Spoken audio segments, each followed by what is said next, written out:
somos chamados filhos de Deus, o que de fato somos. Por isso o mundo não nos conhece, porque não o conheceu. Amados, agora somos filhos de Deus e ainda não se manifestou o que havemos de ser, mas sabemos que quando Ele se manifestar, seremos semelhantes a Ele, pois o veremos como Ele é. Todo aquele que nele está tem esperança e purifica-se a si mesmo, assim como Ele é puro. Todo aquele que pratica o pecado transgride a lei. De fato, o pecado é a transgressão da lei. Amém. Até o versículo 4, a nossa primeira leitura. Permaneça com sua Bíblia aberta e vamos estar, a partir de agora, estudando esse capítulo. Quero chamar a sua atenção para o esboço que eu preparei para melhorar o nosso entendimento. Esse capítulo eu dividi ele em 5 partes para podermos estar caminhando sistematicamente dentro dele, entendendo os versículos e, mais do que isso, as ideias que estão contidas neste capítulo. A primeira parte é exatamente o que nós acabamos de ler, onde vamos já começar a tratar sobre o amor de Deus e os seus efeitos em nossas vidas. A segunda parte, do versículo 5 ao 10, nós vamos trabalhar sobre o cristão sem o pecado, ou não escravizado pelo pecado. Vamos já falar com detalhes. A terceira parte, do versículo 11 a 18, nós vamos falar sobre o amor. Ele vai estar trabalhando este assunto entre os versículos 11 e 18. Os versículos 19 a 22, a quarta parte, ele vai tratar sobre Deus como sendo o maior ou o principal em nossos corações.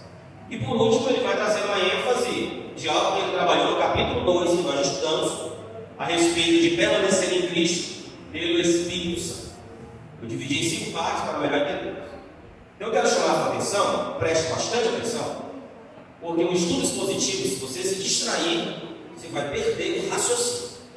Então, se você tiver dificuldades de assimilação, porque você deixa de fitar os olhares em que a gente está falando, então eu lhe aconselho, olhe sempre para cá para frente, para você poder não perder o raciocínio do nosso estudo.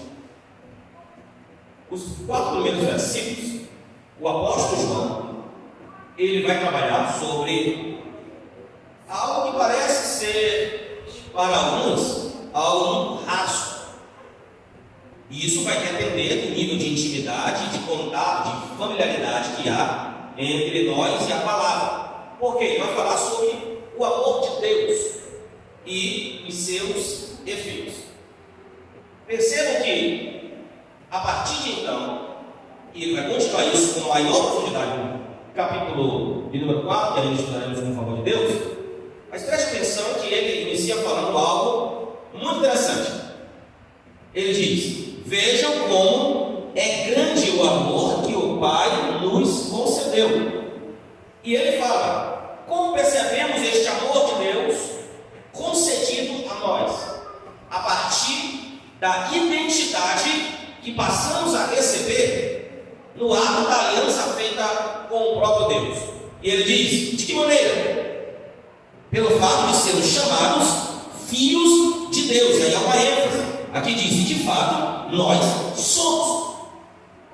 É importante entender de imediato isso, porque há uma dúvida, permeia uma dúvida no coração de muitas pessoas quando falamos a respeito de criação de Deus e filhos de Deus, criados por Deus, e quando passamos a ser filhos de Deus. Quando isso se dá em nossas vidas? É muito difícil de aceitar isso quando o nosso coração está completamente dominado pelo pecado. Porque quando é que nós começamos a ter acesso a esta identidade que foi perdida por conta do pecado? Quando, por meio da reconciliação com Deus, ou a crença na palavra da reconciliação, como Paulo falou aos Coríntios, que diz que nós temos em nossas mãos, em nossa boca, a palavra de e a mulher, ele aceita a palavra, toma posse da palavra e faz uma aliança com Deus a partir daquilo que ele creu na palavra. A partir daquele momento, quebra-se a maldição da condenação eterna na vida do homem, e este homem recebe uma nova identidade. Ou seja, ao cabo de fazermos aliança com Deus, o amor de Deus chega em nossas vidas, e Paulo vai dizer em Romanos capítulo 5, que Deus derrama o seu amor em nossos corações pelo Espírito Santo. Mas uma referência de que, por intermédio do amor de Deus, que temos acesso a fazermos aliança com Ele, é que a partir de então recebemos uma nova identidade. Deixamos de ser apenas a criatura, o homem caído, e passamos a ser novamente filhos de Deus. Bendito seja o nome do Senhor. E isso às vezes é difícil de entender quando não se conhece todo o processo da redenção do homem. Vale sempre lembrar, se você estudar isso de maneira isolada, vai ficar difícil de compreender. Por isso que estamos estudando capítulo por capítulo. Por que João inicia o capítulo de número 3 falando deste amor que nos identifica com Deus e nos dá uma nova identidade? Basta lembrar, nos últimos versículos que nós estudamos no capítulo 2, ele falou a respeito de que quem é filho de Deus permanece em Cristo e obedece os seus mandamentos. Bendito seja o nome do Senhor. Então ele segue a linha de raciocínio e inicia o próximo capítulo com esta temática. É claro que para enfatizar ou para melhorar a argumentação, que ele não conclui no capítulo 2 e trazer, é claro, mais informações para nós que hoje temos acesso. O que é importante extrair daqui? Uma coisa é fundamental para mim e para você nesse primeiro ponto. Nós precisamos compreender a profundidade, a seriedade e os resultados de se tornar um filho de Deus. Bendito seja o nome do Senhor. E aqui eu não vou entrar em detalhes sobre esta questão da paternidade divina e nós como filhos tendo acesso à herança, porque não vai ser trabalhado nesse capítulo esse assunto com maiores detalhes. Por que João começa assim? Porque, primeiro, ele precisava desmistificar uma mentalidade que havia na época, e que, por sinal, até hoje predomina em alguns lugares, na maioria das vezes, no contexto fora da igreja. As pessoas não entendem ainda esta diferença entre o homem caído e apenas uma criação, ou o homem criado fora do propósito de Deus, e o homem que recebe esta nova identidade por intermédio da aliança que ele faz com Deus. Então, versículo 2, ele vai trazendo uma ênfase, dizendo: amados, agora somos filhos de Deus. O que ele diz? Agora. É aqui que está o detalhe. Se você tiver uma caneta, você até grifa aí na sua Bíblia, nesse texto, no versículo 2, porque ele usa esse termo, agora.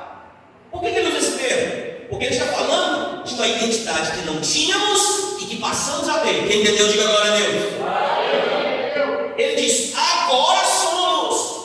Por quê? Porque não éramos. E por que não éramos? É simples de entender. Porque estávamos no jugo do pecado, debaixo da escravidão do pecado, e não tínhamos acesso à graça de Deus, por causa que o pecado obscureceu o nosso entendimento e não nos resplandeceu o Evangelho de Cristo para nós. Então, o pecado é que, preste atenção, o pecado arranca a identidade do homem, a identidade que foi dada pelo próprio Deus no ato criacional. Agora, olha que coisa maravilhosa, o amor de Deus se manifesta, e junto com o amor de Deus, a sua misericórdia, o seu perdão, a sua graça, a sua bondade manifesta-se conjuntamente e oferece ao homem o quê? O perdão, que dá acesso à redenção, e a redenção resgata a nossa identidade de filho, e por isso que ele diz: agora somos filhos de Deus. Bendito seja o nome do Senhor. Até achei engraçado um dia desse, a gente passando na rua, só até de maneira bem humorística, tinha um adesivo no carro que dizia assim: aqui vai um irmão de Jesus e filho de Deus, é o fraco. A pessoa brincando com uma forma humorística que talvez nasceu a partir do entendimento desta palavra, que nós agora temos uma nova identidade. Irmãos, E que identidade nós temos? Imagine, por exemplo, quem éramos, cada um tem a sua história, cada um tem o seu histórico, e pense bem, éramos esquecidos em Lodebar. Depois que tivemos acesso ao perdão de Deus, aliançados com Ele, por causa do amor dele, Ele agora nos chama de filho. Bendito seja o nome do Senhor para sempre. E como filhos temos agora acesso aos benefícios do nosso Pai, à herança do nosso Pai, ao cuidado do nosso Pai, ao zelo do nosso Pai eterno, a tudo aquilo que é de nosso completo acesso como filho de Deus. Bendito seja o Senhor para sempre.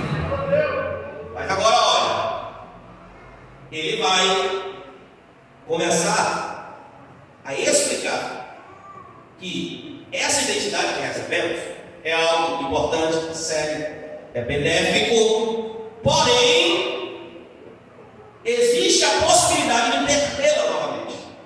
De que maneira? Da mesma forma que foi perdida no início de tudo, por ele vai pegar. Então, no versículo 3, ele começa a trabalhar um outro assunto.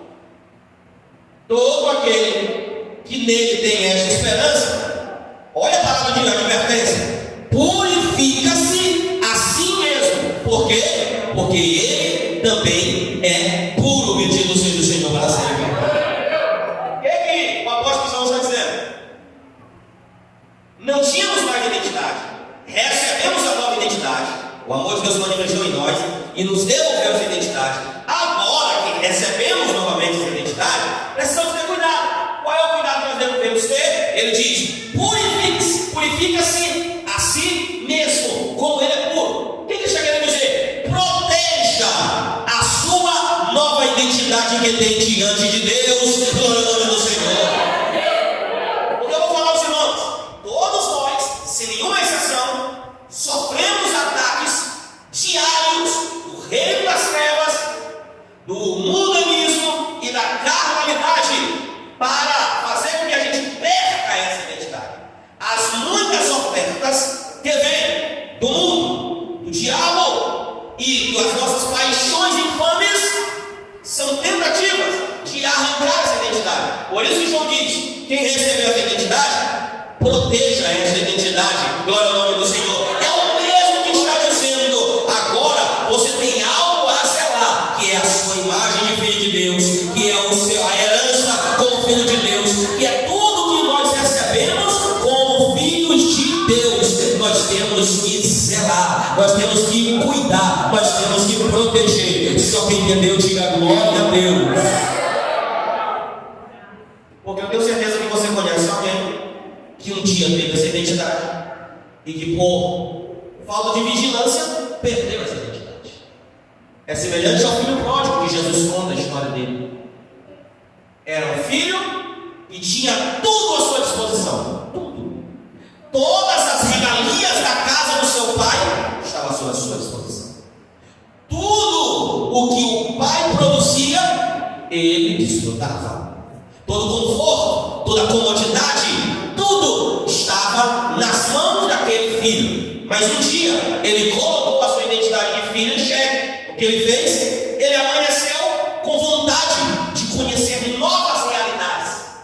Aí você conhece a história. Um dia ele diz ao seu pai que queria a sua herança de filho, porque ele ia dar uma volta no mundo para conhecer coisas novas. Você sabe o que aconteceu? Perdeu sua identidade, perdeu a integridade, perdeu a herança, perdeu o nome, perdeu a alegria, perdeu tudo. Depois que perdeu tudo, ele lembrou: lá na casa do meu pai eu tinha identidade. Eu não era conhecido como servo, eu era conhecido como filho. Aí ele se deu conta de o quão arrependido estava de não ter valorizado a identidade de filho, que ele disse: eu queria que meu pai me recebesse pelo menos como um servo. Por quê? Porque ele sabia: eu perdi algo valioso. Deixa eu falar uma coisa para a igreja do Senhor. A partir desta primeira parte deste estudo, nós temos uma identidade que recebemos do próprio Deus, não por méritos nossos, mas por providência dele, por bondade dele, por soberania dele, e por causa do amor dele e da misericórdia dele. Hoje nós somos chamados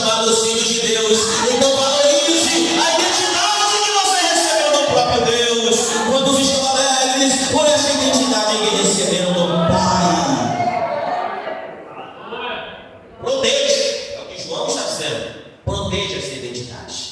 Purifica-se a si mesmo, porque a identidade de filho é conservada pelo viés da santificação. É porque nós somos filhos de um Deus santo. Glória ao nome do Senhor para sempre.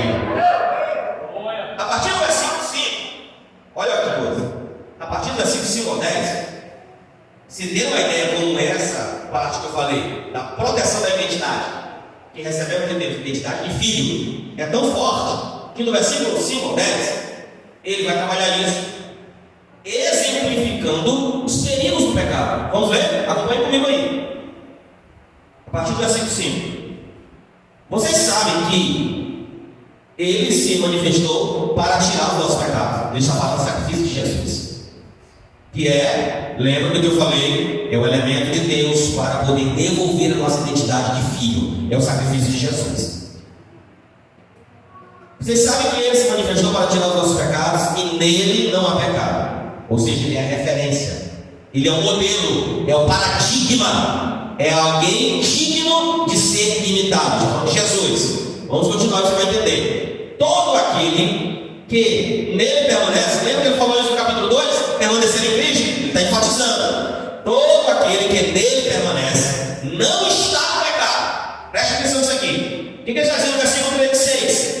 Ele está dizendo, o que Paulo falou isso muito bem lá na carta aos Romanos, capítulo 8. Ele vai falar também em 1 Coríntios, capítulo 5, ou 2 Coríntios, capítulo 5, versículo 17. Se alguém está em Cristo, uma criatura é, as coisas velhas se passaram, tudo se fez novo, nenhuma condenação. Romanos, capítulo 8. Para os que estão em Cristo Jesus, ele está dizendo, quem está nele está livre da força do pecado. Não livre de pecar, mas livre da força do pecado. Por quê? Porque está escondido debaixo das mãos poderosas do Senhor Jesus Cristo. Então aqui eu abro parênteses, anote se você trouxe caneta e papel. Abro parênteses para dizer o seguinte: em Cristo recebemos força para protegermos a nossa identidade de filho. Glória ao nome do Senhor para sempre. Quem está nele não está subjugado à força do pecado. Vamos continuar lendo. Todo aquele que está no pecado, agora ele vai falar das pessoas que ainda, ou que perderam a identidade, ou que precisam resgatar a identidade. Ele diz, todo aquele que está no pecado, não viu nem conheceu. Por quê? Porque perdeu a identidade, está fora do propósito, está precisando resgatar essa identidade. Porque está em Cristo, protege a identidade. Fora de Cristo, é perda de identidade. Todos entenderam, amém? Versículo 7, ele diz, filhinhos, não deixem que ninguém os engane. Aquele que pratica a justiça é justo, assim como ele é justo. Aquele que pratica o pecado é do diabo. Olha, o que o apóstolo João está dizendo? Não deixe que ninguém engane. Se tem a identidade do filho, ele está escondido em Cristo. Ele está protegendo em Cristo a sua identidade, e quem está fora está subjugado à força do pecado. E aí ele vai ser muito enfático, muito duro, muito pesado, dizer, se perdeu a identidade, então é do diabo. Por que ele está dizendo isso? Porque no reino espiritual não existe meio termo. Tem gente que diz assim, não, eu vou, de vez em quando eu vou estar aqui na igreja, e de vez em quando eu vou dar uma passeada ali no mundo, vou ver como é que está o movimento por lá, depois eu volto para a igreja, depois eu passeio no mundo, depois eu volto de novo para a igreja, e fica nesse vai e vem, semelhante ao povo de Israel, na época de Jezabel e Acabe. Aí Deus chama Elias e diz, Elias, coloca esse negócio aí em ordem. Chama o povo lá no monte e pergunta para o povo, até quando cocheareis entre dois pensamentos? Se vocês querem servir a Baal, então vão para o lado de lá. Mas se vocês são do lado de Deus, vem para o lado de cá, bendito seja o nome do Senhor. E tem gente hoje que é semelhante. Olha o que João está falando. João está dizendo, se tem a identidade, então é filho de Deus. Se perdeu a identidade, é filho do diabo. Pastor, isso é muito pesado. Não, mas eu não posso omitir a palavra. Eu não vou mascarar, não, eu não vou substituir a palavra diabo por rabudo, por chifrudo, para poder aliviar a barra. Não, é a palavra, não. Por isso que ele diz, nos versículos anteriores, que nós, os filhos de Deus, temos que proteger essa identidade, porque se não protegermos, perderemos, e se perdermos, sairemos do propósito, e se sair do propósito, vai estar debaixo da lei, da força do pecado, e se estiver debaixo da lei, da força do pecado, ele diz do diabo. Agora, se a gente protege a identidade, guarda esta identidade, não negocia esta identidade, permanece nesta identidade, valoriza esta identidade, ele diz: é filho de Deus, bendito seja o nome do Senhor.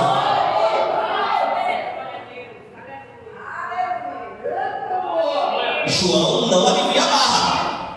Olha o que ele diz: aquele que nele permanece. Aliás, versículo 7: não deixe que ninguém nos engane.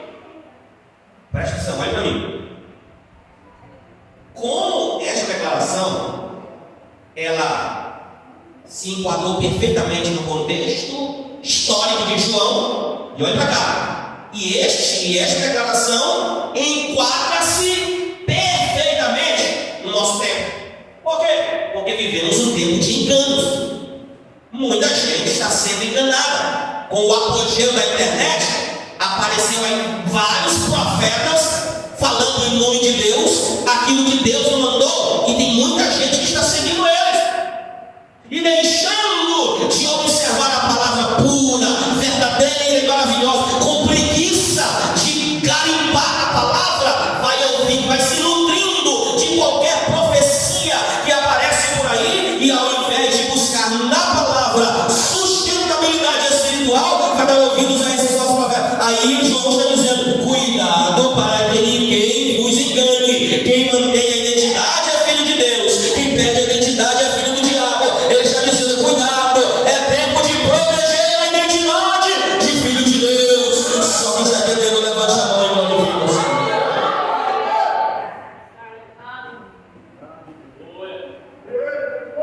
Versículo 8, ele ainda está falando até o 10, ele vai trabalhar esse assunto, ele vai só detalhar. Versículo 8 ele diz: aquele que pratica o pecado é do diabo, porque o diabo vem pecando desde o princípio. Por causa do pecado dele, ele foi expulso da eternidade com Deus.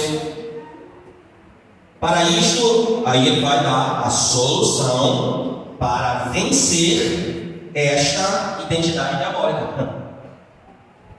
Qual é o segredo? A parte B do versículo 8, o apóstolo João, eu gosto muito desse texto, inclusive já o ministrei por diversas vezes em trabalhos evangelísticos, porque ele é de fato, embora pesado, ele é um texto evangelístico. Ele diz: para isto se manifestou o Filho de Deus, que é Jesus, para destruir as obras do diabo. Bendito seja o nome do Senhor para sempre. Aqui é a solução. Jesus se manifestou para destruir. Versículo 9, todo aquele. Olha aí, irmãos. Se até aqui não tiver entendido, ao ler o versículo 9 e o 10, vai entender perfeitamente. Que agora ele vai fazer a conclusão da ideia sobre a proteção da identidade. É o que ele diz. O 9, é isso? Porque todo aquele que é nascido de Deus não pratica o pecado. Porque a semente de Deus permanece nele, é a palavra. Ele não pode estar no pecado porque ele é nascido de Deus. Deixa eu explicar isso aqui. Porque alguém diz: mas peraí, lá no capítulo 1 ele diz que quem diz que não tem pecado é mentiroso. Aqui ele está dizendo que quem está em Deus ou que permanece nele não peca. Aqui ele está falando de viver debaixo, sob o jugo do pecado, escravizado, vencido, sem forças para vencer. Ele está falando nesse sentido. Se nós estamos com a identidade, se estamos mantendo a identidade, o que ele está dizendo? No versículo de número 9: todo aquele que é nascido de Deus não pratica o pecado. Esse não pratica o pecado não significa dizer que nunca mais vai pecar, mas que não tem mais prazer no pecado. Tem entendeu de amém? É não ter mais prazer. Porque tem gente que peca por deslize e tem gente que peca por prazer. É assim? É assim. É assim, não é? Tem gente que eu não deveria ter ido, eu não deveria fazer, não era para me falar, não era para mim. Então houve um deslize. Então tem gente que peca por deslize, e quem peca por deslize tem facilidade de pedir perdão e de receber restauração. Agora quem peca por prazer, quanto mais peca, mais quer pecar. E aqui está tratando das pessoas, quando ele diz que não pega, é daquelas que não estão sob o jugo do pecado, mas mesmo que pequem, aí vale lembrar o que ele disse no capítulo 1: sabe que tem um advogado junto ao Pai, Jesus Cristo, o justo. Bendito seja o Senhor. Quem é nascido de Deus, ele diz, aí ainda no versículo de número 9, ele não pode tanto pecar porque é nascido de Deus. Versículo 10: desta forma sabemos quem são os filhos de Deus e quem são os filhos do diabo. Quem não pratica a justiça não procede de Deus, tampouco quem não ama a seu irmão. Aí ele vai dar enrolação. O versículo 10 é um versículo de transição, porque a partir do versículo 11 ele vai trabalhar agora o assunto do amor. Ele sai do assunto identidade, proteção da identidade, valorização da identidade, como manter a identidade, se esconder em Cristo e permanecer na sua palavra, obedecendo a palavra. Ele fala tudo isso até agora. E aí no finalzinho ele vai colocar aqui: quem são os filhos de Deus e os filhos do diabo? Que ele fala: os filhos de Deus são aqueles que não, os filhos de Deus que praticam a justiça. Agora, o contrário disso, do diabo. Quem pratica a justiça, filho de Deus. Pratica a injustiça, filho do diabo. Quem não ama o seu irmão, quem ama o seu irmão, filho de Deus. E quem não ama o seu irmão, filho do diabo. Basta isso? A partir do versículo 11 agora, nós vamos começar a entrar nesse assunto. E aí, ele vai falar sobre 5 manifestações do amor. Eu anotei aqui, eu achei muito interessante. Quero gastar um pouquinho de tempo nessa parte, porque ele vai falar algo interessante. Ele não vai apenas dizer assim: ame o seu irmão, porque parece que isso já não funciona mais. Não funcionava e não funciona mais. Então ele vai além, e aqui ele vai trabalhar no versículo 11 ao 18. Eu quero que você vá lendo comigo. Ele vai trabalhar 5 manifestações do amor, e eu vou ler aqui e vou explicando cada uma. Primeiro, o amor que vence a inveja. Segundo, o amor recíproco. Terceiro, o amor que vence o homicídio. Quarto, o amor sacrificial. E quinto, o amor altruísta. Eu anotei aqui, para entendermos melhor, ficar mais didático e se compreender. Mas olha, o senhor tirou isso tudo? Está no texto. Eu só nomeei para poder mentalizar melhor. Qual é o amor que vence a inveja? Ele fala isso no versículo 12, leia comigo. Não sejamos como Caim, que pertencia ao maligno e matou o seu irmão. E por que o matou? Porque suas obras eram más e as obras do seu irmão eram justas. Inveja. Entenderam, irmãos? Amor que vence a inveja. Somente através do amor é que temos a capacidade de vencer a inveja. Porque aqui, o que mobilizou o coração de um irmão para poder matar a outro irmão foi a ausência do amor e, claro, instigado pela inveja. Então, como é que nós vencemos a força da inveja? E a inveja é o terrível. Como vencemos? Através do amor. Como assim, pastor? Quando você manifesta no seu coração o amor pela pessoa, você sabe que tem inveja, você, é claro, isso talvez não seja curador para quem está sentindo inveja, mas para quem está sendo alvo da inveja, isso é um contragolpe de vitória para a glória do nome do Senhor, nosso Deus. O segundo, amor recíproco, versículo 11, olha o que ele diz. Aliás, eu li 12, não foi? Eu pulei o 11, né? Mas vamos ler o 11, depois eu vou para o 13. Esta é a mensagem que vocês ouviram desde o princípio, que nos amemos uns aos outros. Amemos uns aos outros. Amor recíproco é quando o sentimento que há em mim também há em você. Então, o que está em mim manifesta para com a sua vida, o que está na sua vida manifesta para com a minha vida. Quem entendeu, diga bem. Ele fala sobre esse amor. Amor recíproco, amor que vence a inveja. Versículo 13. Amor que vence o homicídio. Porque olha o que diz o versículo 13: meus irmãos, não se admire se o mundo vos odeia. É isso? Vos aborrece. Não, é de 13 a 15, perdão. Também aqui escondido atrás do lenço a referência. 14. Sabemos que já passamos da morte para a vida, porque amamos nossos irmãos. Quem não ama, permanece na morte. Quem odeia seu irmão é assassino. E vocês sabem que nenhum assassino tem a vida eterna em si mesmo. Em algumas versões aqui pode dizer aí homicida, né? Homicida, não é o sentido. Olha o que João está dizendo. Quem não ama seu irmão é homicida. Então, o que ele está dizendo? O amor é a solução de Deus para vencer o homicídio, vencer a morte. Quem de Deus diga glória a Deus. Através do amor, nós não sentimos desejos ou sentimentos, nós não temos sentimentos negativos em relação à pessoa que está no mesmo propósito que o nosso. Qual é o mesmo propósito? Chegar no céu. Quando nós temos o amor de Deus no nosso coração, nós não iremos desejar para a pessoa que está do nosso lado aquilo que a palavra diz que não diz que é para desejarmos. O que nós temos que fazer? Nós temos que amar. Ele está dizendo: quem ama, quem não ama é homicida. Mas é muito sério. É muito sério. Porque ele está chamando o povo de Deus para desenvolver um sentimento que repreende o espírito da morte, que tira do coração das pessoas aquele sentimento ruim de desejar um mal para o outro, ou de querer que sempre o outro não se dê bem na sua vida, e substituir esse sentimento pelo verdadeiro amor que vence o sentimento de homicídio. Bendito seja o nome do Senhor. Eu preciso ser honesto, meus irmãos. Nós vivemos em um tempo que você quase não vai encontrar alguém que vai vibrar com as suas conquistas. Preciso ser muito honesto, irmãos. Você vai crescer e alguém com inveja ou com outro, movido por outros sentimentos, não vai conseguir se alegrar com a sua vitória, com a sua conquista, com o seu crescimento. Por que isso acontece? A ausência de amor. Por que isso acontece? Porque a falta do amor abre a oportunidade para as pessoas desferirem suas mágoas, desferirem seus fracassos, desferirem suas injúrias na pessoa que não deveria fazer isso. Mesmo que nós não conquistemos aquilo que o nosso irmão teve a capacidade de conquistar, pelo ou debaixo do amor de Deus, nós devemos nos alegrar com a vitória dos nossos irmãos. Bendito seja o nome. Só através do amor. Já contei aqui, meus irmãos, que eu congreguei com o diácono que já dorme no Senhor. Já contei isso, mas cada um que nós estamos falando. Ele fazia reuniões de oração.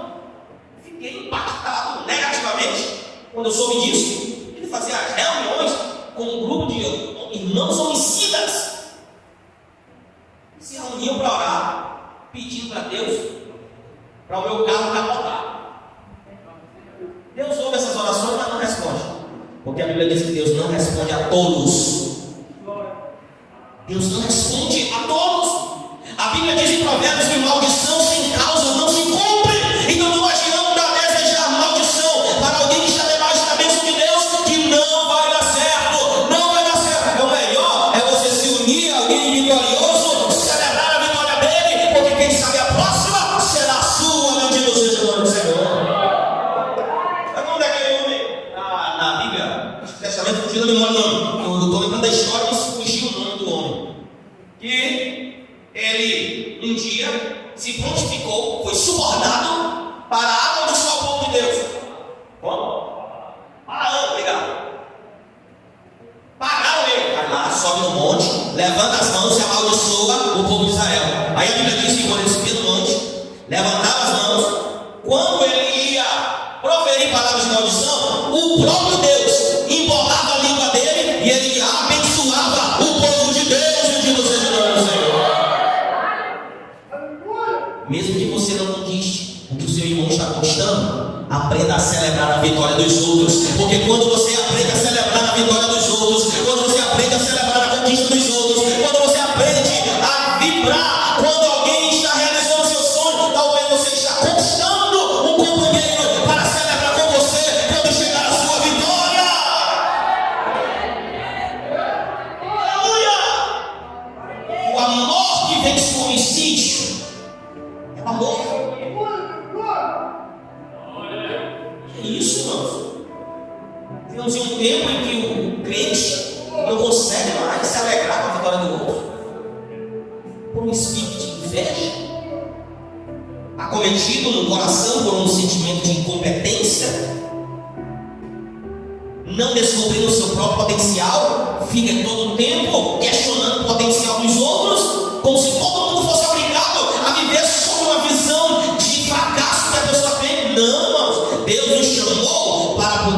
sermos mais do que vencedores por aquele que nos amou. O outro amor, o amor sacrificial, versículo 16, diz assim: nisto conhecemos o que é o amor. Jesus Cristo deu a sua vida por nós e devemos dar a nossa vida pelos nossos irmãos.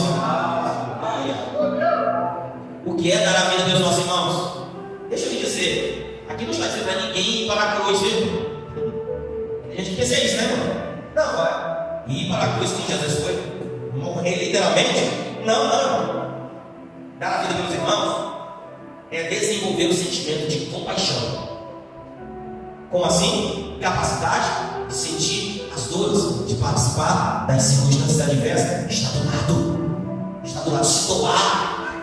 Quando se nós não tivemos alguém que em um período de enfermidade estava com a gente no hospital, estava na nossa casa, levou o remédio, tirou o dinheiro do bolso, comprou e levou para nós. É isso que a Bíblia está dizendo. Alguém que fecha os olhos para a necessidade do seu irmão, no dia que estiver necessidade, não vai encontrar quem lhe ajude. Mas o que está dizendo, devemos dar as nossas vidas pelos nossos irmãos. Amor sacrificial.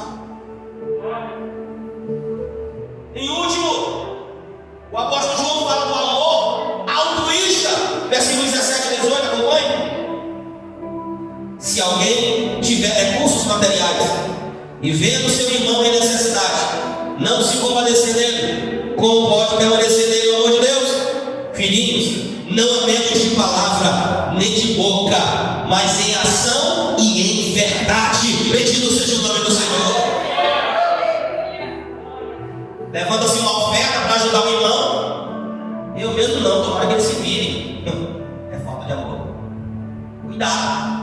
O que a gente despreza hoje, amanhã poderá ser a pessoa que nós vamos precisar. Não é isso? É isso. Hoje estamos bem.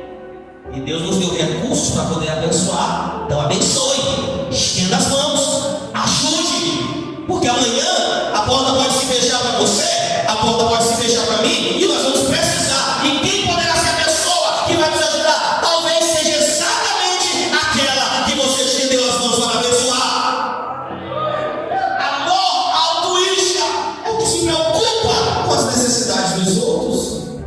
Gente que diz: estou nem aí, quero que se arrebente. Cuidado. Não é o verdadeiro amor. O amor que é ensinado pela palavra que João está ensinando aqui é o amor altruísta. Se alguém tiver recursos, foi Deus que te deu, então ajude quem precisa. A Bíblia diz que aquele que não ajuda ou não estende as mãos aos domésticos da fé é pior do que o ímpio. Isso é forte, né? Quem faz vistas grossas à necessidade do seu irmão, a Bíblia diz, é pior do que o ímpio. Porque tem ímpio que na hora que a necessidade aparece, não são todos, não, mas tem uns que dá além daquilo que ele pode e ajuda a pessoa que está perto dele. E às vezes nós somos crentes, temos questionamentos. Não, eu vou ajudar quem eu quero, ou eu vou ajudar quem eu gosto, ou eu vou ajudar quem eu tenho admiração. Aí, esse tipo de pessoa pega um cascudo de Jesus. Jesus diz assim: se vocês amam só as pessoas que amam vocês não estão fazendo nada. Não, eu vou ajudar porque é fulano? Não. É muito fraquinho. Jesus disse: se a gente ama ou ajuda só aquelas pessoas que podem fazer alguma coisa por nós não estamos fazendo absolutamente nada. Sabe qual é o negócio bonito? É você ajudar alguém que você tem certeza que não tem como lhe retribuir nada. Aí Deus é glorificado. Por quê? Porque nós vamos ser libertos do sentimento de egoísmo e passamos a ser pessoas altruístas. Só quem entendeu, diga glória a Deus. A partir do versículo 19, ele já entra em outro assunto.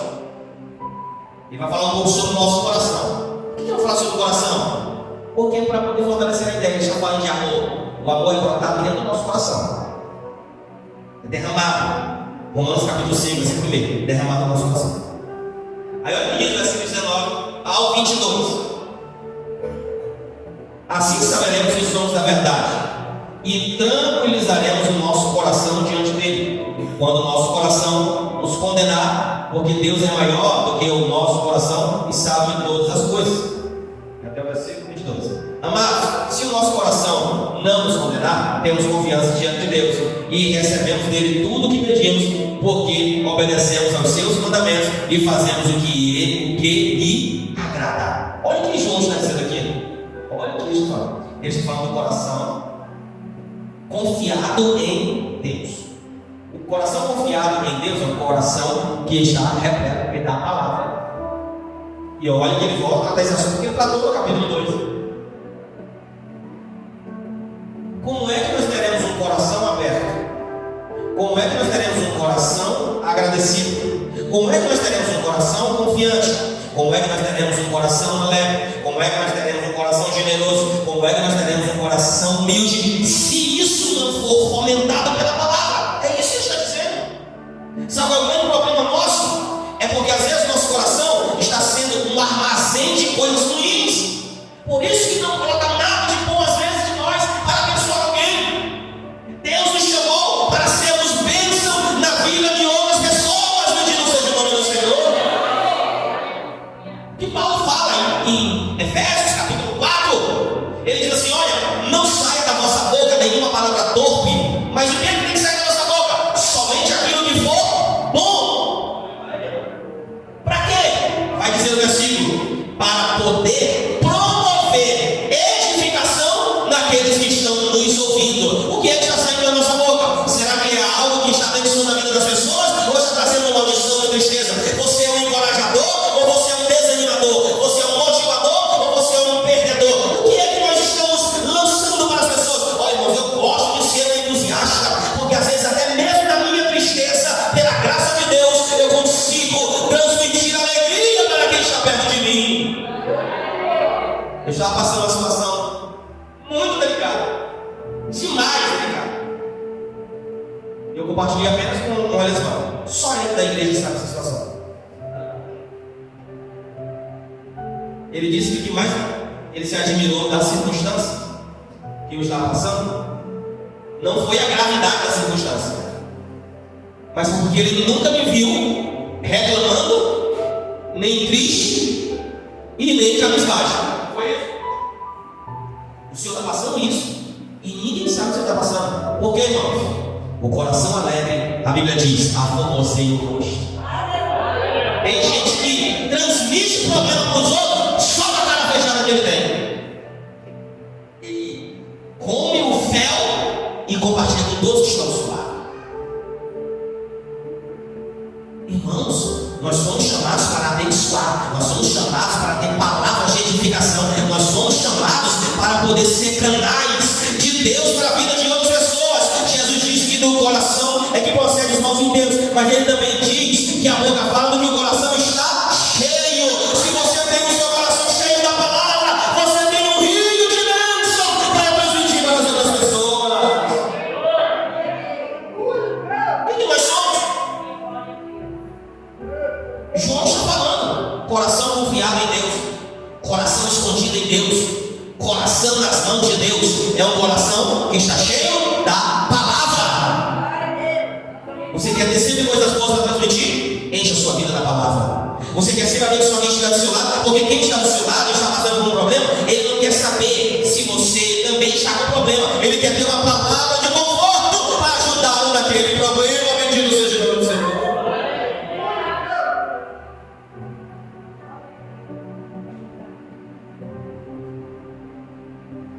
No versículo 23 ao 24, ele vai enfatizar o que ele disse no capítulo 2. O que ele vai falar? Sobre a necessidade de permanecer em Cristo. Pastor, por que ele encerra o capítulo 3 falando sobre permanecer em Cristo? É simples. Se você analisar o estudo desde o começo, ele começa falando de proteção de identidade. E qual é a melhor forma de protegermos a nossa identidade de filhos de Deus? Aí ele responde nos versículos 23 e 24: permanecendo em Cristo. Bendito seja o nome do Senhor. Olha o que ele diz, vou ler. Leia comigo. E este é o seu mandamento: que creiamos no nome de seu Filho Jesus Cristo, e que nos amemos uns aos outros, como ele nos ordenou. Os que obedecem os seus mandamentos, nele permanece, e ele neles. Do seguinte modo, sabemos que ele permanece em nós, pelo Espírito Santo que ele nos deu.